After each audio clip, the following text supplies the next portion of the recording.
უკრაინამ დაიწყო გადაუდებელი და დახურული მოლაპარაკებები ევროპელებთან, კრემლის ახალი მუხარების ფონზე, რომლებიც უკრაინის დედაქალაქ კიევზე თავდასხმას ეხება და ასევე იმ სიგნალების ფონზე, რომ რუსეთი ჩრდილოეთიდან კიევზე ახალ შეტევას ამზადებს.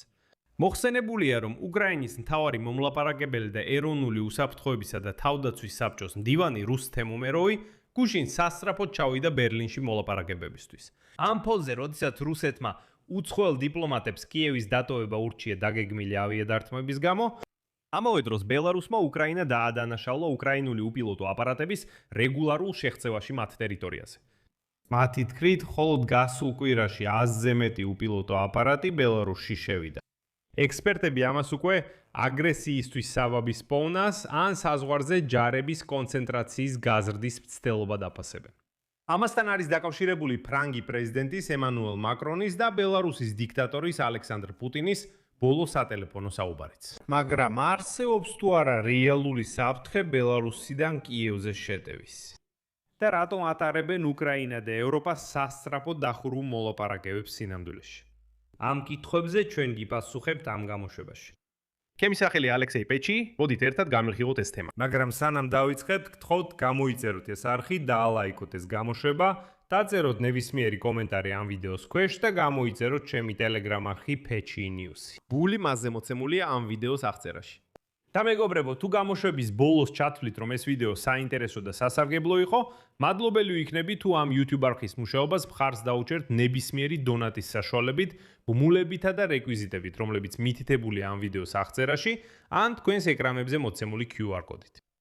მაშასე, წინა დღეს გამოცემა Politikom Insight-ი გაამხილა. უკრაინის მთავარი მოლაპარაკე რუსთემ უმეროვი გაემგზავრა ევროპაში, რათა შეხვედროდა სამი ჯგუფის ეროვნული უსაფრთხოების მრჩევლებს. ეს არის გერმანია, საფრანგეთი და დიდი ბრიტანეთი. საინტერესოა, რომ გერმანიის კანცლერ ფრიდრიხ მერცის პრეზიდენტმა კომენტარზე უარი თქვა, კონფიდენციალურ შეხვედრაზე მიუთითა. უკრაინის საელჩომ ბერლინში ასევე უარი თქვა კომენტარზე. უმეროვი, რომელიც უკრაინის ეროვნული უსაფრთხოების და თავდაცვის საბჭოს მდივანია, როგორც აღმოჩნდა ორშაბათს ბრიუსელში იმყოფებოდა, რათა მოლაპარაკებები გაემართა ევროპული კომისიის მაღალი თანამდებობის პირებთან თავდაცვის მრეწველობაში თანამშრომლობის შესახებ. და სამშაბათს დილით ადრე ბერლინში ჩაფრინდა. როგორც გამოცემა წერს, დიპლომატიური ურთიერთქმედება ხდება გადამწყვეტ მომენტში. მას შემდეგ, რაც რუსეთმა შაბათ-კვირას კიევზე მასიური თავდასხმა განახორციელა.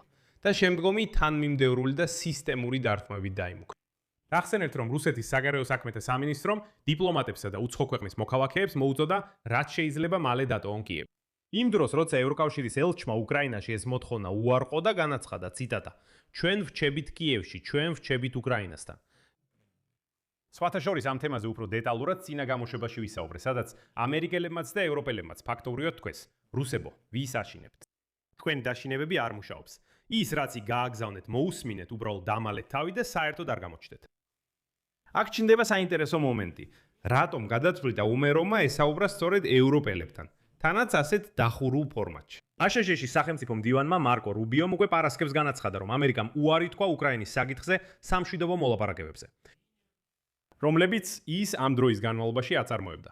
და თქვა, რომ ისინი, ციტატა, სამწუხაროდ არ ყოფილა ნაყოფიერი. და მარკო რუბიომ დაამატა, თუ ვინმე სხვა მოისურვებს ამ საკითხის მოგვარებას, და ეს სცადოს. და ევროპელი ჩინოვნიკები ბოლო კვირებში განეხილავდნენ, უნდა მიემართათ თუ არა პირდაპირ რუსეთის პრეზიდენტ ვლადიმირ პუტინთან მოლაპარაკებებისთვის. ამასთან ისინი ევროპული წარმომადგენლის როლში ასახელებდნენ, მაგალითად ანგელა მერკელს ან ფინეთის პრეზიდენტ ალექსანდრ სტუბს. და აი მერკელმა უკვე განაცხადა, რომ არა, ბოდიში, ამ ტაკიან იდიოტთან საუბარი არ მინდა. საკმარისია უკვე საკმარისად შევსწრიმასთან. უკვე ჩემი რეპუტაცია შევილახე იმით, რომ ოდესღაც საერთოდ როგორღაც ვურთიერთობდი ამ ტაკიან იდიოტთან. ამიტომ ბოდიში პუტინთან ურთიერთობას აღარ ვაპირებ. აი ალექსანდრ სტუბი, ფინეთის პრეზიდენტი, უკვე მიანიშნებს იმაზე, რომ ის პრინციპში მზად არის წარმოადგინოს გაერთიანებული ევროპა, თუ საქმე პირდაპირ მოლაპარაკებებამდე მივა პუტინთან. გერმანიის საგარეო საქმეთა მინისტრმა იოჰან ვადეფულმა განაცხადა ამთვის დასაწყისში, რომ ეს სამი ჯგუფი გერმანია, საფრანგეთი, დიდი ბრიტანეთი, ციტატა, მოლაპარაკებების განახლების ახალ მცდელობას ახორციელებს. ამასთან ევროპა მნიშვნელოვან როლს ითამაშებს მომდევნო კვირებსა და თვეებში. გახსენეთ, დეკემბერში მერკელმა ბერლინში უკრაინისთვის მშვიდობის მოლაპარაკებები ჩაატარა ამერიკელების მონაწილეობით, მაგრამ რუსების გარეშე. იყო მცირე, მაგრამ მაინც პროგრესი. ანუ იდეა ისაა, რომ ეხლა ევროპელები წინააღმდეგნი არიან. სრულად ცდილობენ მოლაპარაკებების პოზიცია საკუთარ თავზე აიღონ. და ეხლა ბერლინში მიმდინარეობს ახალი მოლაპარაკებები E3-სა და როსტეუმეროს შორის, მერცსა და ზელენსკის შორის დაძაბულობის ფონზე. მას შემდეგ, რაც გერმანიის კანცლერმა გამოაქვეყნა ღია წერილი, რომელშიც უკრაინას სთავაზობს შეზღუდულ ასოცირებულ წევრობას ევროკავშირში, ვიდრე მომავალში სრულუფლებიანი წევრი გახდება, უკრაინის პრეზიდენტმა ზელენსკიმ ეს წინადადება უარყო. მერცმა შაბათ-კვირას განაცხადა, რომ უკრაინას ევროკავშირში ასევე სრულუფლებიანი და თანასწორი ადგილი უნდა ჰქონდეს. მერცი ამაზე არ გაჩერებულა. გახსენებთ, მანამდე მან შემოგთავაზა, რომ ეს ასოცირებული წევრობა ევროკავშირში შეიძლება უკრაინას დათმობის სახით მიეცეს. რაც ზელენსკის მისცემს საშუალებას მიიღოს რუსეთის მიერ ოკუპირებული ტერიტორიების დათმობა მშვიდობიანი მოგვარების ფარგლებში. ანუ მერცის იდეა იყო ის, რომ ზელენსკიმ უთხრას უკრაინელებს, ნახეთ, მე მივახციე ასოცირებულ წევრობას ევროკავშირში, ამიტომ მოდი დავსთმოთ დონბასის ნაწილი და დავასრულოთ ეს ომი. მაგრამ აი რაზე ატარებს მერცი დახურულ მოლაპარაკებებს ბერლინში, ეს უკვე საინტერესოა. იმიტომ რომ ბოლო დღეებში რუსების მხრიდან კიევზე ახალი თავდასხმის მუხარის ფონზე, ზელენსკის გარემოცვაში სულ უფრო ხშირად საუბრობენ ვლადიმირ პუტინის მიერ კიევზე შეტევის მომზადებაზე. გარდა ამისა, რამდენიმე დღის წინ ალექსანდრ ლუკაშენკომ ტელეფონით ესაუბრა საფრანგეთის პრეზიდენტ ემანუელ მაკრონს. როგორც ირწმუნებიან, საუბარი ფრანგული მხარის ინიციატივით შედგა. და რაც თავარია, მაკრონმა ხაზი გაუშვა იმ რისკებს, რომლებიც ბელარუსს ემუქრება რუსეთის აგრესიულ ომში უკრაინის წინააღმდეგ შესაძლო ჩართვის შემთხვევაში.